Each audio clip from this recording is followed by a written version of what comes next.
Hi there, with Megan Thompson with Megan Thompson Coaching. Today we are going to cover your child's meltdown cycle during the end of school year transition. So this show is going to be short because I know that parents are very busy at the end of the school year, so I'm sure that that's true for you right now. And it's also true that we're going to be busting some myths today regarding that meltdown cycle and what you need to be focusing on and how you can break out of it for your sensitive child, even when you know that transitions are coming.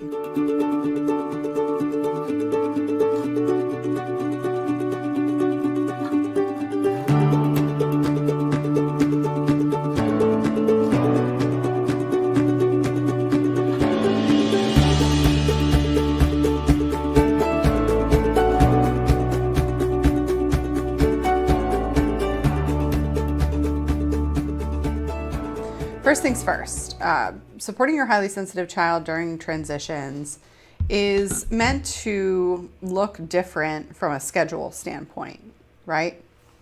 When your child is hitting, kicking, screaming, melting down, and you have all of the things that are happening on their schedule, end of testing, end of school year, maybe they're moving from one school to the next, all of that, right? That's a transition.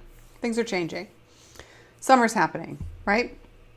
And so as a parent, when your child is losing their mind on a daily, multiple times a day basis or multiple times a week basis, you might start to think, well, this is just due to the calendar, right? This is just due to the changes of season. My child might have been just fine. You might have been thinking that your sensitive child wasn't having meltdowns 2 weeks from today, earlier prior to today. The last few months have been hard, and you might be having this possible aha moment that it could be related to the school setting and the end of the school year. And I think it's important for us to cover a few things that are relevant to this concept, this wondering that you might be having, and then bust some myths related to it as well. So first things first, myth number one, my sensitive kid's behavior is manipulative, right? Or intentionally difficult.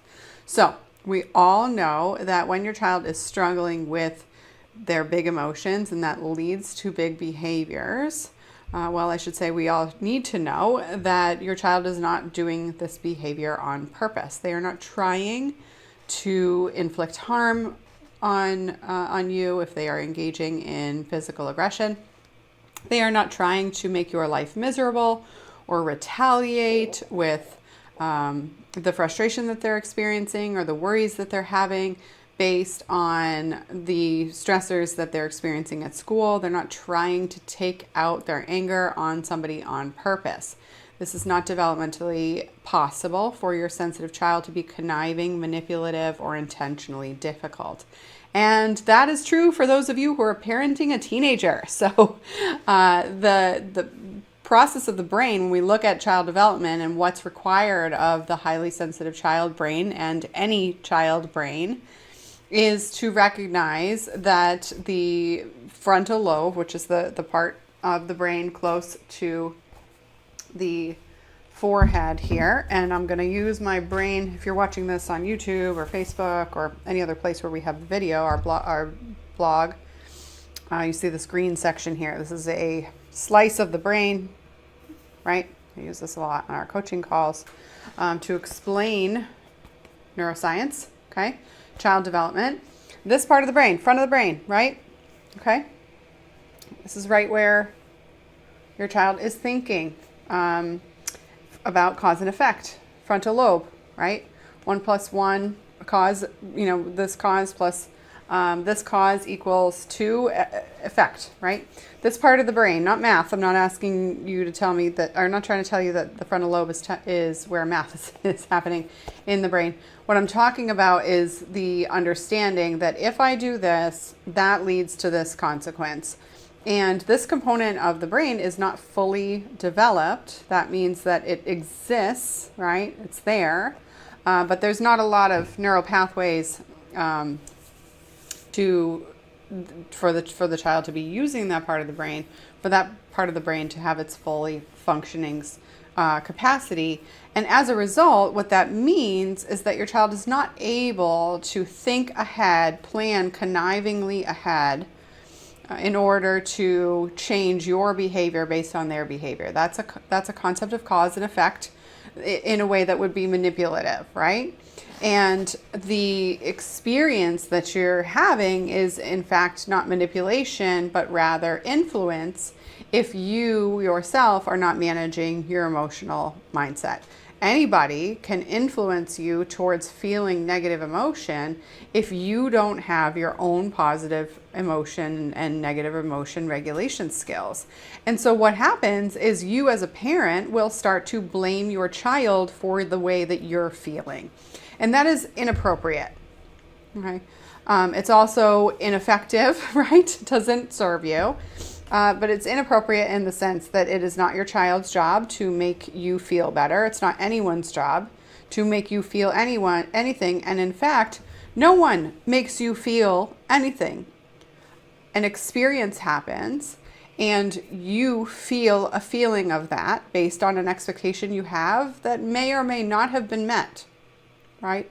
So this was mind-blowing to me in my internship, my clinical internship, when I was in grad school, learning how to be a therapist. And I was working with teenagers, and I brought to my supervisor an experience where I was working very hard to fix this child that I was working with. And again, obviously, I've been working in the mental health field for over 14 years, postmaster, so I can analyze myself and obviously observe what I was trying to do was to make this teenager do what I wanted them to do because I knew what was best. I knew that they were skipping class and it wasn't going to work well for them long term, and I felt obligated to change them, okay?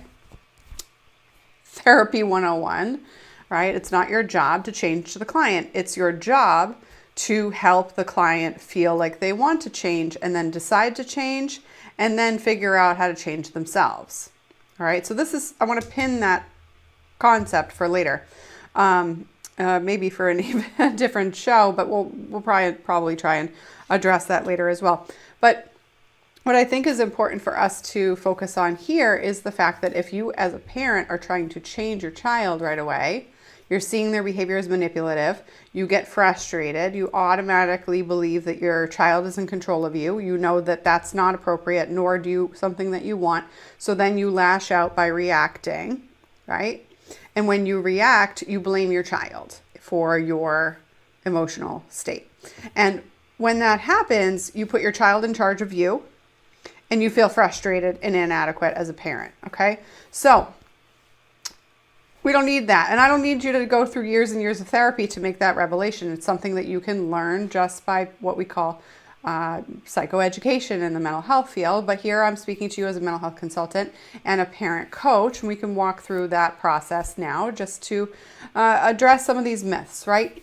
Your experience, your internal emotional experience is based on the frustration of an unmet expectation. All conflict is unmet expectation, all right? It stems from unmet expectation. So if you have an expectation that your child will follow through on something that you ask of them that you feel like is very simple, and then your child doesn't do that, then you will experience inner conflict. And if you don't know how to manage your emotions around that, frustration, aggravation, worry, whatever, then you will exude that inner conflict towards somebody else. You will blame it on the person whom you're interacting with, thinking that they're the cause. This is what I did when I was a brand new beginner therapist, 20 some odd years old, and in grad school. And I came to my supervisor and I said, oh boy, she really makes me mad. And I was saying this in a safe space, right? I mean, in therapy, when you're learning to become a therapist, your supervisor, you are meant to share your emotions with your supervisor. This might feel inappropriate if you are an engineering professional or a computer science professional or an accountant. You don't talk about that kind of stuff with your boss, right? But when you're learning how to become a therapist, you do. Okay, so this is me back in the day saying, oh, she really makes me mad. We just talked about this last week, right? And it was a flippant comment. I wasn't up late at night, not able to sleep. But it was a comment, and my supervisor immediately stopped me right then and there and said, "No one makes you feel anything." And I put myself in that position often when I hear parents say, "My kid really drives me crazy. My kid really, bothers me." And we shift out of that dynamic. What happens is an experience that you start to feel empowered. So when you feel empowered as a parent, you can lead, right? Because you feel like something different than what you're seeing right now is possible. And it's a lot easier to lead from a sense of possibility than it is from a sense of frustration and feeling like your hands are tied, isn't it? And so when we look at breaking out of this pattern, we have to observe it doesn't take you 10 years to make this revelation, nor do you need a degree in a master's in mental health to address this with your children, okay? So what's great is you can make these shifts with support in your own home when you hear what we have to say, when you follow this type of work, and you acknowledge that your child is not your puppeteer, right? Your child isn't Oz. So you have to double down on that assumption that your child is not in charge of you, and as a result, that means that you are in charge of you. You are the only one who can be in charge of your emotions. And so therefore, any sort of judgments that you have about an experience you have related to an emotion you have is yours and yours alone to shift or to own or to decide on. All right. This is really important to pay attention to, because the concept of judgments isn't always taught in the mental health world. This is something that I learned in a specialty studying dialectical behavior therapy, that when we judge certain circumstances and we judge our experiences and we meet that experience with judgment, then we end up deciding our actions based on that judgment, and that may or may not serve us. That action may or may not serve us, right? And so when you apply that as an adult, it feels impactful, right? Because adults are thinking beings. Children are feeling beings. And I only say adults are thinking beings because we're basically trained to not feel unless we start to remember that we're actually feeling beings through personal development work and all this retraining of the mind and the heart and the soul. And so as an adult, we're generally more often focused on logical rules and doing things that we always do, and keeping our expectations and trying to meet our own expectations by logic. And so when something either feels unexpected or feels illogical or feels different than usual, we tend to judge it. And if we don't have the ability to manage our emotions, then we will typically judge a new situation as dangerous, wrong, or something that you just want to stay away from. So you'll judge it as not just wrong, but you may shame the other person if you don't understand a situation. You may go straight to shame. So I'm talking about, any sort of policies, frustrations, aggravations that you have in your life, and unmet expectations there. I'm not talking about judging people who hurt other people on purpose, right? That would be something that I wouldn't blame you for judging. Though what we're talking about here is breaking out of that pattern for children. And your child is not hurting other people on purpose, right? So your kids' emotional dysregulation is a result of their inability to manage distress. They don't know how to break out of this pattern, okay? And so when your child experiences such intense emotions and they don't know how to regulate or decrease that, right? Even Steven, make it even Steven and bring it down, take it down 10 notches, they will engage in ineffective, unsafe behaviors. That'll either be implosion, calling themselves the worst, calling you the worst, which is implosion. That is not towards their survival. It is the antithesis of their survival to damage a relationship with a parent. So therefore, it is self-harmful, self-destructive behavior. And then also external, right? Explosion, implosion towards myself or towards my parent because my parent cares for myself. or explosion towards other people, which would be more aggression is what I'm talking about. External aggression, internal, talking poorly about yourself, even thinking that life would be better off without you, or thinking that nobody loves you, and emotionally rejecting your parents. And so and closing yourself off, okay? Again, that is not a self-preservationist act. That is actually self-destructive. Children need their parents to care for them, to provide food, water, shelter, as well as obviously emotional development skills and help foster their dreams, right? So if your child is engaging in this type of language, like you hate me, I don't love you, I hate you, that kind of stuff, that type of language, that is self-destructive. It's very important to take very seriously. So we look at this when your child is exhibiting these behaviors during the transition of school. You might think that that's the cause, right? Oh, you know what? We just need to ride it out till the end, till summer, and this will all settle out, okay? And this brings me to myth number 2, okay? Resilience is resilience. So myth number 2 is that you need to keep the same schedule to avoid the meltdowns. No, you don't. Resilience is resilience is resilience is resilience. If your child is resilient, they will be resilient in all avenues of life. They may experience stress or strife.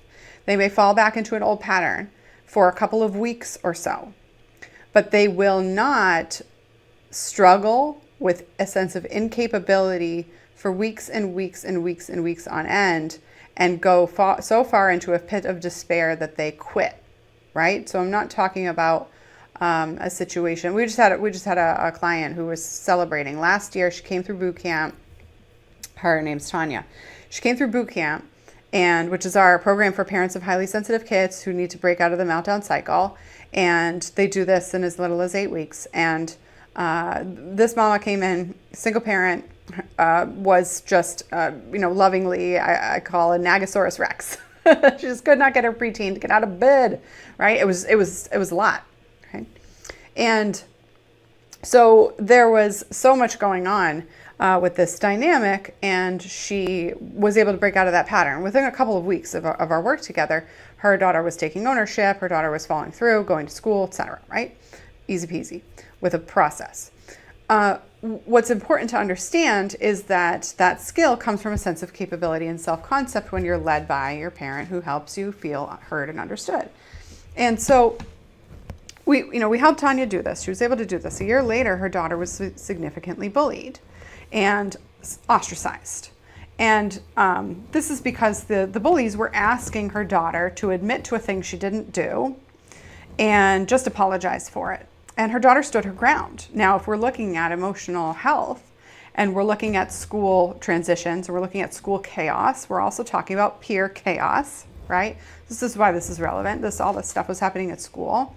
And she was being judged by her peers. And her daughter decided to stand up to these dear friends of hers who were putting her in a corner to have to apologize for something she didn't do. And she stood her ground. She said, no, I'm not going to apologize for something that I didn't do. And if that means that you're not going to be my friend anymore, and you're going to, which happened. And they told, they spread rumors and they did all of this social ostracization behavior. And this went on for weeks. And so her daughter did fall into a few weeks of this pattern of not wanting to go to school. And yet she still went, right? She still was able to muscle up, follow through, talk to her mom about the problem. And it would be natural to want to avoid a situation where the whole school hates you, right? Like we're talking middle school here. Like, this is hard. And that's the experience her daughter was having in her mind, was that the whole school is against me. And she was able to navigate, find new friends, right? And then also forgive the other children who eventually asked for her to accept their apology, because not only did Tanya raise a daughter with integrity, she also supported her daughter in noticing that she can handle anything, even if it's hard, even if she wants to escape it, even if she wants to run away. So resilience is resilience is resilience is resilience. Your child is going to experience life, whether you like it or not. And so you can't think that life is the cause for your child's lack of resilience, right? So it's really important to understand that when life shifts, that's a vulnerability, right? This is a thing that might impact your child's mood. But if your child is not able to find a way around it, pivot, and move around the problem, then that is a lack of resilience. Your child needs that skill, okay? Myth number 3, this will close this out today because I did promise you that I would be quick on today's show, all right? That myth number 3 is that you need to just hold your breath until the end of the school year and vacation will be better. Now, I'm talking about this from 2 simple angles, right? When you are a parent waiting for your child to grow out of this skill and blaming the environment, 2 things are happening. Myth number 2, right? Which is that you have to keep everything regimented. You got to keep everything under control, and the school schedule is messed up, and so that's why my kid's freaking out, right? Or, oh, this too shall pass, and my kid will be fine, and we're going to grow out of it, and everything will be fine when the routine goes back to normal. Well, I don't know about you, but I'm not in a regular routine in summer, so neither is your sensitive child, right? Camps, right? I mean, how many of you are very, very aware that when you sign your kid up for camps, or they're going in and out of friends, or they're trying to get into a summer job, that the experience of needing some time to warm up to an event, or a new circumstance, a new community thing that your kid's getting into. I'm speaking with a lot of specificity here because it could be all kinds of things, right? Summer pool, summer camp, summer job, grandma's house, right? Like whatever it is that you need for your childcare, set up regular old, routine daycare over the summer, whatever, right? And when you're thinking about needing to hold your breath and wait till summer's over, the change in routine you're experiencing in school right now that you're trying to hold your breath from is going to happen in a new setting. You just won't have the schoolwork associated with it, right? But that doesn't mean that the one of the vulnerabilities, which is the change in routine, isn't going to be there, because your kid's going to have lots of changes in routine, to include needing to hold themselves accountable. If you're raising a 12-year-old, a 14-year-old, right, and you're watching this show or listening here, then the conversation is around, what the heck is my kid going to do with their time? Because the transition into boredom is a very real possibility. And your child needs to be able to tolerate boredom, feel boredom, be fully capable of managing boredom, and move on from boredom enough to pick an activity, give or take, all within under an hour. Because the rest of the day, they're going to need to do something more than just binge watch Netflix all summer, right? Or play video games all summer, or lounge on the couch and whine, I'm bored, right? And poke you in your work from home office. So there needs to be a much bigger capacity for your child to experience that disappointment or unmet expectation and move on from it. And that doesn't change whether your child's in school or it's summertime. So you don't want to raise your child with the work until the weekend mentality, right? If you're in a job that you wait till Friday to enjoy, then that's a pattern that you've experienced in your life, maybe either working too hard or not working in your purpose or whatever, where you're waiting and holding your breath to the weekend. But that same pattern that your brain is telling you have to do because of it being habituated in your work week is then being replicated in your relationship with your child's skill sets and what your child is capable of if you're holding your breath until summer to either A, deal with it, or B, assuming that you'll get a break from these meltdowns and a break from these major behaviors. And that's the wrong message to lead your kids with, right? You want your child to be able to tolerate stress and change. Highly sensitive kids are here on this earth to say they are 20% of the population. This isn't an anomaly or a biological flaw, right? So your child needs to be able to tolerate change now, rather than just wait, right? Because that would be quite a miserable life to just keep on working for the weekend, right? We want better for our children, and we want our children to be able to not only do hard things at work, right, but also find passion that sets them up successfully financially, as well as from a place of feeling fulfilled. Those two things can be true at the same time. And so if you've needed to make significant work sacrifices or career trajectory sacrifices in order to provide for your family, we all want better for our children. And if you haven't found that way to meet both needs, purpose, fulfillment, and career yet, that's okay. You can get there. And it's also true that we don't want to raise our children with the mediocrity as the expectation, right? And I'm saying that through love and care, but you probably tell this to yourself. You know what? I just need to, coast for the next couple of years until I can retire and then do what I really love. So this is really important. We want to be raising our children to stretch for more and dream big and achieve in all avenues of their life and live fulfilling lives in all avenues of their life, so that they do the hard thing, right? If they're an artist, they then are able to promote themselves and do tours and pitch ideas so that they get commissions, right? It's not just to be financially successful, you need to be able to do hard work around stuff you don't want, like manage your books and do all that kind of stuff, but make sure rent gets paid on time, right? And you can do that while doing something that you love. It doesn't matter. You can be successful at anything. So this is the message that we want our kids to have. So we can't be leading our children with the expectation that eventually they'll figure it out on their own. Highly sensitive children learn through parents, through the parent-child relationship. You teach the direct skill. And this goes back to what I was talking about earlier. And again, I said I would make this quick, but boy, we are already at 26 minutes today. So what I think I'm going to do is make a part 2. Okay. So yeah, here we have it, folks. Part 1 right now is your action step at the end of today's show is to go ahead and watch our masterclass if you haven't. If you haven't already jumped into our Facebook group, do that, right?